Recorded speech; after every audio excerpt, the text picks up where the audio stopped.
14. Defend thee, Lord.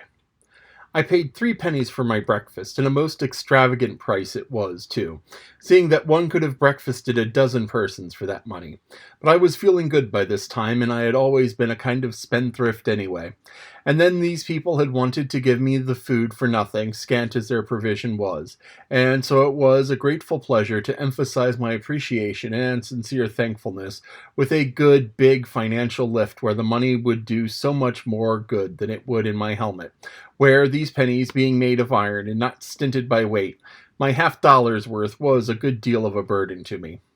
I spent money rather too freely in those days, it is true, but one reason for it was that I hadn't gotten the proportions of things entirely adjusted. Even yet, after so long a sojourn in Britain, hadn't gotten along to where I was able to absolutely realize that a penny in Arthur's Land and a couple of dollars in Connecticut were about one and the same thing. Just twins, as you might say, in purchasing power. If my start from Camelot could have been delayed a very few days, I could have paid these people in beautiful new coins from our own mint, and that would have pleased me, and them too, not less. I adopted the American values exclusively. In a week or two now, cents, nickels, dimes, quarters, and $half, and also a trifle of gold, would be trickling in thin but steady streams all through the commercial veins of the kingdom, and I looked to see this new blood freshen up its life. The farmers were bound to throw in something to sort of offset my liberality, whether I would or not or no. So I let them give me a flint and steel, and as soon as they had comfortably bestowed Sandy and me on our horse, I lit my pipe. When the first blast of smoke shot out through the bars of my helmet, all those people broke for the woods, and Sandy went over backwards and struck the ground with a dull thud.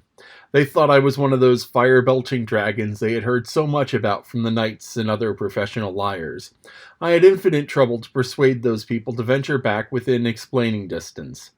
Then I told them that this was only a bit of enchantment that would work harm to none but my enemies, and I promised, with my hand on my heart, that if all who felt no enmity toward me would come forward and pass before me, they should see that only those who remained behind would be struck dead.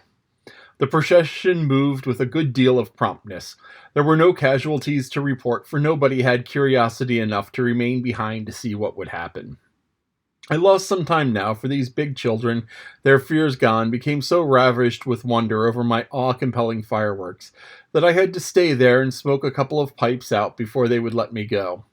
Still, the delay was not wholly unproductive, for it took all that time to get Sandy thoroughly wonted to the new thing, she being so close to it, you know. It plugged up her conversation mill, too, for a considerable while, and that was a gain. But above all the benefits accruing, I had learned something. I was ready for any giant or ogre that might come along now.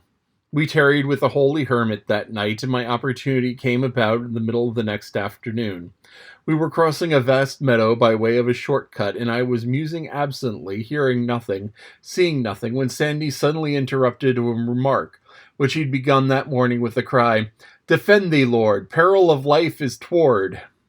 And she slipped down from the horse and ran a little way and stood. I looked up and saw, far off in the shade of a tree, half a dozen armed knights and their squires, and straightway there was a bustle among them, and a tightening of the saddle girths for a moment. My pipe was ready and would have been lit if I had not been lost in thinking about how to banish oppression from this land, and restore to all its people their stolen rights and manhoods without disobliging anybody. I lit up at once, and by the time it had a good head of reserve steam on, they came. All together, too, none of those chivalrous magnanimities which one reads so much about. One courtly rascal at a time, and the rest standing by to see fair play. No, they came in a body, they came with a whir and a rush, and they came like a volley from a battery. Came with heads down low, plumes streaming out behind, lances advanced at a level. It was a handsome sight, a beautiful sight for a man up a tree. I laid my lance in rest and waited, with my heart beating, till the iron wave was just about to break over me. Then I spouted a column of white smoke through the bars of my helmet. You should have seen the wave go to pieces and scatter. It was a finer sight than the other one. But these people stopped 200 or 300 yards away, and this troubled me. My satisfaction collapsed, and fear came. I judged I was a lost man, but Sandy was radiant, and was going to be eloquent, but I stopped her. and told her that my magic had miscarried somehow or the other, and she must mount with all dispatch, and we must ride for life. No, she wouldn't. She said that my enchantment had disabled those knights. They were not riding on because they couldn't. Wait, they would drop out of their saddles presently, and we would get their horses in harness. I could not deceive such trusting simplicity, so I said it was a mistake, that when my fireworks killed at all, they killed instantly. No, the men would not die. There was something wrong with my apparatus. I couldn't tell what, but we must hurry and get away, for those people would attack again in a minute. Sandy laughed and said, "Lack-a-day, sir, they not be of that breed. Sir Lancelot will give battle to the dragons, and will abide by them, and will assail them again, and yet again, and still again, till he do conquer and destroy them. And so likewise were Sir Pellinore, and Sir Aglovale, and Sir Carados, and mayhap others. But there be none else that will venture it. Let the idle say what the idle will, and laws to wonder, base rufflers. Think ye not that ye have their fill, but desire more?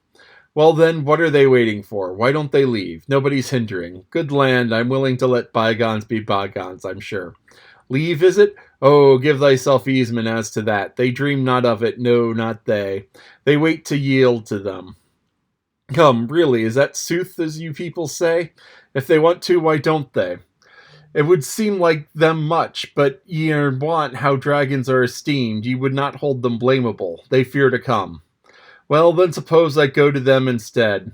Ah, which ye will, and they would not abide your coming. I will go. And she did. She was a handy person to have along on a raid. I would have considered this a doubtful errand myself. I presently saw the knights riding away and Sandy coming back. That was a relief.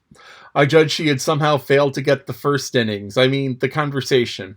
Otherwise, the interview would have been so short. But it turned out that she had managed the business well. In fact, admirably. She said that when she told those people that I was the boss, it hit them where they lived.